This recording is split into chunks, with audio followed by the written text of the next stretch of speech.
ನಾಡಿನಾದ್ಯಂತ 79ನೇ ಸ್ವಾತಂತ್ರ್ಯ ದಿನಾಚರಣೆಯ ಸಂಭ್ರಮ ಇನ್ನು ಜಿಲ್ಲೆಯಲ್ಲೂ ಕೂಡ ಜಿಲ್ಲಾ ಕ್ರೀಡಾಂಗಣದಲ್ಲಿ ಸ್ವಾತಂತ್ರ್ಯ ದಿನಾಚರಣೆಯ ಸಂಭ್ರಮ ಕಳೆಗಟ್ಟಿದೆ.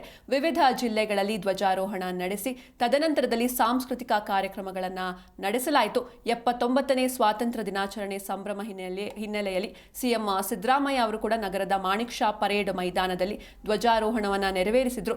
ಧ್ವಜಾರೋಹಣದ ಬಳಿಕ ಸಿಎಂ ತೆರೆದ ಜೀಪ್ನಲ್ಲಿ ಪರೇಡ್ ಅನ್ನು ಕೂಡ ವೀಕ್ಷಿಸಿದ್ರು. ಇನ್ನು ಕರ್ನಾಟಕದ ಬೇರೆ ಜಿಲ್ಲೆಗಳಲ್ಲೂ ಕೂಡ 79ನೇ ಸ್ವಾತಂತ್ರ್ಯ ದಿನದ ಸಂಭ್ರಮ ಜೋರಾಗಿ ನಡೀತಾ ಇತ್ತು. ತುಮಕೂರಿನಲ್ಲಿ, ಹಾಸನದಲ್ಲಿ ಹಾಗೂ ಶಿವಮೊಗ್ಗದಲ್ಲಿ ಆಯಾ ಜಿಲ್ಲೆಯ ಜಿಲ್ಲಾ ಕ್ರೀಡಾಂಗಣದಲ್ಲಿ ಬಹಳ ಹೆಮ್ಮೆಯಿಂದ, ಬಹಳ ಭಕ್ತಿಯಿಂದ ಈ ಒಂದು ದಿನವನ್ನು ಆಚರಿಸಲಾಗ್ತಾ ಇದೆ.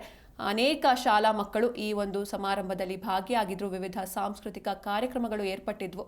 ಶಾಸಕರು ಹಾಗೂ ಉಸ್ತುವಾರಿ ಸಚಿವರ ಒಂದು ಭಾಗವಹಿಸುವಿಕೆಯಲ್ಲಿ ಧ್ವಜಾರೋಹಣ ನೆರವೇರಿದೆ. ಜಿಲ್ಲೆಯಾದ್ಯಂತ ಅಂದರೆ ಬೇರೆ ಜಿಲ್ಲೆಗಳಲ್ಲೂ ಕೂಡ ಕರ್ನಾಟಕದ ಬೇರೆ ಜಿಲ್ಲೆಯಲ್ಲಿ ಸ್ವಾತಂತ್ರ್ಯ ದಿನಾಚರಣೆಯಿಂದ ಬಹಳ ಭಕ್ತಿಯಿಂದ, ಭಕ್ತಿಪೂರ್ವಕವಾಗಿ, ಹೆಮ್ಮೆಯಿಂದ, ಸಡಗರದಿಂದ, ಸಂಭ್ರಮದಿಂದ ಆಚರಿಸಲಾಗಿತ್ತು. ಕೇಸರಿ, ಬಿಳಿ, ಹಸಿರು ಇವು ಕೇವಲ ಬಣ್ಣಗಳಲ್ಲ, ಇವು ಭಾರತೀಯರ ಭಾವನೆಗಳು. ಹೀಗಾಗಿ ನಾಡಿನಾದ್ಯಂತ ಸ್ವಾತಂತ್ರ್ಯ ದಿನಾಚರಣೆಯನ್ನು ಬಹಳ ಸಂಭ್ರಮ ಹಾಗೂ ಸಡಗರದಿಂದ ಆಚರಿಸಲಾಗ್ತಾ ಇದೆ.